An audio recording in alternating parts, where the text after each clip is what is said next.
خارجين من رمضان كلنا زهقانين ومش عايزين بقى ناكل لا لحمه ولا فراخ، عايزين كده حاجات حلوه وحرشه كده. هنعمل النهارده الكشري المصري بكل تكاته واسراره، بجد طعمه خطير، احلى من بتاع المطاعم بكتير، بيبقى مخدوم كده، اكل بيتي وصحي في منتهى الجمال. يلا بينا نشوف تكات واسرار الكشري المصري على اصوله. حاجه كده اللهم بارك، جمال الصلصه كده وجمال الشطه الحمراء بتاعتنا الجميله دي، والدقه اللهم بارك طعمها وريحتها خطيرة، والبصل الذهبي المقرمش اللي بيخلي طعم الكشري في مكان تاني. يلا بينا نشوف طريقة عمل الكشري الجميل ده، سهل وبسيط خالص ومن غير بهدلة مواعين كتير. تعالوا بينا بقى نشوف. اول حاجة كده غلينا كده المية على النار، ونزلنا كده بكيس من المكرونة، حطينا معاه معلقة من الزيت ونص معلقة من الملح، وقلبنا الكلام الجميل ده كده كله على النار، وخليناه كده يستوى بس ما يتهراش، يعني مش عايزين المكرونة تتهرى، لان المكرونة لما بتتهرى كده بتبقى معجنة ومش حلوة خالص. عايزينها كده تبقى ماسكه نفسها كده وحلوه. هناخدها بقى بعد ما تستوى، نغسلها كده تحت الحنفيه ونصفيها كده في المصفى، ونسيبها لحد ما نكمل بقى بقيه الوصفات اللي معانا تكون نزلت الميه اللي فيها خالص. نيجي لتاني بقى العدس بجبه. جبت كده كوبايه كبيره من العدس بجبه، غسلتها كده كويس ورفعتها على النار، معاها كوبايه من الميه وشويه من الملح وشويه من الكمون، وحطيتها تغلي كده على النار لحد ما استوت. وطبعا ناخد بالنا برضو ما نخليش العدس بجبه يتهرى قوي، عشان لما بيتهرى كده القشره كده بتشال من عليه وبيبقى مهري كده ومش حلو، فخليه كده يكون مستوي بس ايه متماسك. خلصنا المكرونه والعدس بجبه، تعالوا بينا بقى نعمل الرز بشعريه. معايا كده كوبايه من الشعريه ومعايا كوبايتين من الرز مغسولين كده كويس. في حله على النار كده حطيت 4 معالق من الزيت، وشوحت فيهم كده الشعريه لحد ما تاخد اللون الذهبي. ايدك في الشعريه كده عشان تاخد كلها اللون الذهبي، مفيش واحده تاخد لون غامق والتانية تلاقيها كده واخده لون دهبي، فبيبقى شكلهم مش حلو كده بعد التسويه. ايدك فيها كده باستمرار وهدي عليها النار تكون متوسطه، واول ما تبدا تاخد اللون الذهبي معاكي هتجيبي كوبايتين الرز المغسولين ومتصفيين كويس، وتنزلي بقى بيهم على الشعريه كده، وتحط الميه وتحط الملح، وتسيبيهم بقى اول ما يتشربوا كده الميه بتاعتهم، هتهدي عليهم النار وهتسيبي كده الرز يستوي براحته خالص على نار هاديه. وطبعا ما تكتريش الميه، عشان لما بتكتري الميه الرز بيعجن وما بيبقاش حلو خالص. انا بحب الرزايه كده مفلفله، وكل رزايه كده مفرفطه كده عن التانية. ما بحبش الرز المعجن، الرز المعجن ده ما بيبقاش حلو كده وطعمه ما بيبقاش لذيذ. احنا عايزين اكله كده حلوه كده عشان اولادنا يتبسطوا منها وما يطلبوش اكل من بره خالص. انا ما بحبش اكل بره، بحب الاكل البيتي كده النظيف اللي معمول في البيت كده، كل حاجة مغسولة وكل حاجة نظيفة وكل حاجة مضمونة. زي ما انتوا شايفين كده قلبنا بقى الرز وحطينا له المية وحطينا له الملح وهدينا عليه النار بقى وسيبناه يستوي براحته خالص. هنا بقى في حلة على النار هنعمل فيها الصلصة دي بقى اساس الكشري. لو الصلصة ظبطت معاكي الكشري هيبقى طعمه حكاية. في حله كده على النار حطينا فيها معلقتين من الزيت وحطينا معلقه توم كبيره.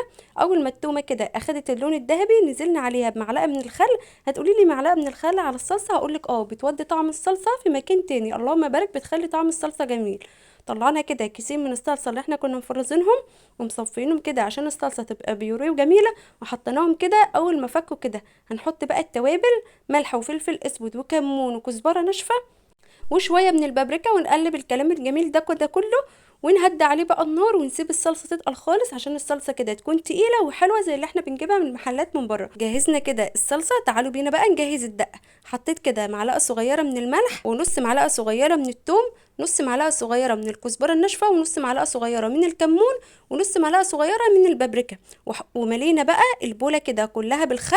هنقلب الكلام الجميل ده كده كله مع بعضه، ونعصر عصره ليمونه. عصره الليمونه دي بقى بتدي لها مزازه كده حلوه وبتخلي الطعم جميل قوي. وهنقلب الكلام الجميل ده كده كله مع بعضه وهنركنه على جنب، وكده الدقه بقت جاهزه معانا. تعالوا بينا بقى نجهز الشطه من الصلصه اللي احنا عملناها. هناخد منها كده مغرفه كده كبيره ونحطها في البوق، وهنحط عليها معلقه صغيره من البابريكا ومعلقه كبيره كده من الشطه الحمراء. زي ما انتوا شايفين كده بجد بيبقى طعمها خطير، بيبقى طعمها وريحتها كده في منتهى الجمال. ده لاننا عاملينها بالصلصه، فبيبقى طعمها كده صلصه وبيبقى طعمها جميل. طبعا لقيتها تقيله كده والقوام بتاعها مش بيلمع، فضفت لها كده معلقتين من الزيت، وهتقلبي الكلام الجميل ده كده كله مع بعضه. بجد طعمها وريحتها ولونها كان في منتهى الجمال زي ما انتوا شايفين كده. هتقلبيها كده مع بعضها كويس عشان الزيت يختلط فيها كده كويس وتبقى دقه بالزيت في منتهى الجمال، اللهم بارك. كان ريحتها وطعمها خطير. ما تكتريش منها قوي او سيبيها كده، يعني ايه، اضافي كده للي حابب يحط شطه لانها بتبقى شطه حاره قوي. وكده النهارده قلت لكم كل اسرار الكشري المصري، الدقه والشطه والبصل كمان هنعمله دلوقتي، وهقول لكم ازاي تطلعوه دهبي كده ومقرمش وفي منتهى الجمال. يلا بينا بقى، جهزنا الحاجات الجميله دي كلها، تعالوا بينا بقى نجهز. البصل بنجيب كده بصل من المطاعم بيكون مقرمش كده وكريسبي ولونه ذهبي. هو بقى البصل الابيض، جبنا بقى البصل الابيض كده وبشرناه كده في المبشره بتاعه البطاطس، يعني جبت مبشره البطاطس كده وفضلت ابشر في البصل كده لحد ما بقى معايا سمكه كده رفيع او جوليان كده رفيع زي ما انتوا شايفين. وحطيت عليه معلقتين كبار من الدقيق. ما تستغربيش الدقيق، بجد الدقيق بيدي لطعم البصل طعم جميل قوي وبيخليه مقرمش كده ولونه ذهبي، ما بيتحرقش منك خالص ولا بياخد اللون البني. قلبنا البصل كده وغلفناه بالدقيق كده كويس، وفي طاسه سخنه على النار نزلنا كده بالبصل زي ما انتوا شايفين. وانزلي بقى بكميه بسيطه كده، ما تحطيش كتير قوي عشان البصل كده ياخد اللون الذهبي بسرعه ويستوى معاكي ويبقى في منتهى الجمال. وهتهدي عليه النار، ما تعليش عليه النار قوي علشان يستوى وياخد اللون الذهبي كده بسرعه، وما تلاقيش بصلايه كده اخدت اللون الذهبي وبصلايه كده لسه ما اخدتش اللون الذهبي، او بصلايه اخدت لون بني غامق. فهدي عليه النار وسيبيه يستوى براحته كده خالص. اللهم بارك، بياخد اللون الذهبي الجميل اللي انتوا شايفينه ده، وكمان بيبقى مقرمش وطعمه لذيذ جدا. اللهم بارك، كل حاجه بقت جاهزه معانا. شايفين بقى الرز وجميل الرز مفلفل كده وجميل، والشعريه واخده اللون الذهبي، والرز كده مفرفط عن بعضه ومفيش رزايه لازقه في التانيه، وجمال وحلاوه الرز بقى. حط بقى رز كتير كده، ما تعمليش زي المطاعم بيحط لنا كله مكرونه، لا احنا عايزين كده الكشري المصري يبقى مخدوم لانه كشري مصري بيتي. فحطي كده رز كتير علشان الكشري كده يبقى طعمه حلو ولذيذ ويبقى مغذي كده وتشبعي منه. اللهم بارك، الشعريه والرز كده بالمعه وحاجه كده في منتهى الجمال.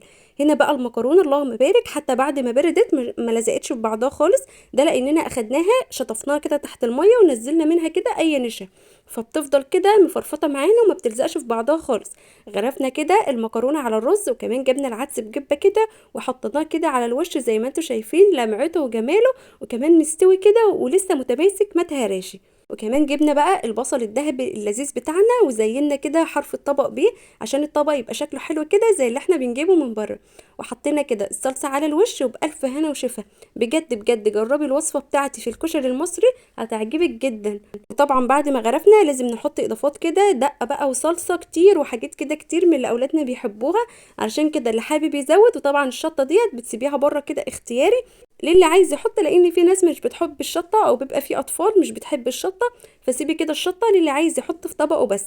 اللهم بارك، شايفين جمال بقى ولون الشطه والدقه الحمراء بتاعتنا والبصل الذهبي، اللهم بارك في منتهى الجمال. بألف هنا وشفا، يا رب تكون وصفاتي بتعجبكم. ما تحرمش منكم ابدا على تعليقاتكم الجميله ليا وكومنتاتكم الحلوه ودعواتكم الجميله. ما تنسوش بقى تشجعوني باللايكات الحلوه، عشان اللايكات هي اللي بتعلي الفيديو وبتخليني اتشجع واعمل فيديوهات تانية كتير. استنوني في فيديوهات تانية كتير. استودعكم الله، والسلام عليكم ورحمه الله وبركاته.